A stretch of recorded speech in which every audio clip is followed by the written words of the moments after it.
আসেন, এখানে আসেন। ওয়ালাইকুম সালাম। পায়ে কি সমস্যা? এটা আমার আলগা পালা গেছে কৃত্রিম পা। ও আচ্ছা, আপনার এটা অরিজিনাল পা না? একটু একটু দেখি। ও আচ্ছা আচ্ছা। এটা এই তো এটা কোন পর্যন্ত কাটা আপনার পা? এই পর্যন্ত। ও, এই পর্যন্ত কাটা? জি, এটা পুরাটাই পুরাটাই কৃত্রিম পা? পুরোটা কৃত্রিম পা এখান থেকে। এই তো। ও, কতদিন যাবত এরকম? এটা 4 বছর আজকে। এটা কি মানে পা কাটলেন কেন? এটা অ্যাক্সিডেন্ট হয়েছে, রক কেটে ফেলছে। চিরাং মেডিকেলে ছিলাম, ওখানে কাটা পড়ছে আর কি। আচ্ছা আচ্ছা, এখন কি এখন হাঁটতে হাঁটতে হাতটা একটু ফুটা হয়ে গেছে, যে একটু ব্যথা করতেছে, মানে চামড়া যেটা কাটা আছে ওখানে চামড়া উঠে যায় ব্যথার কারণে। কেন ওরকম হয়েছে কেন?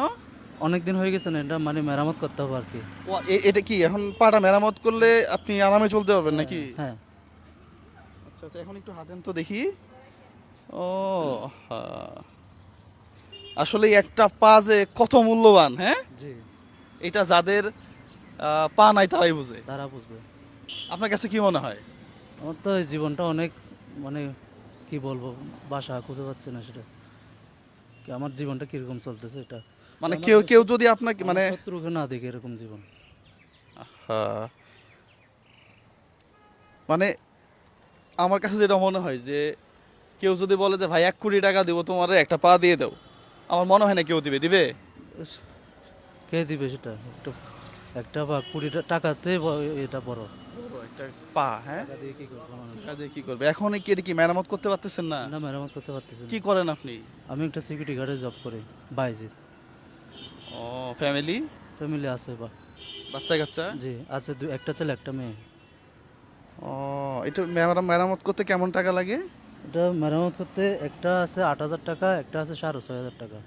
এটা কি করবে এখানে? এটা এখানে ওই এরা একটা সিস্টেমে করবো আর কি, মেরামত করে দেবে এটা।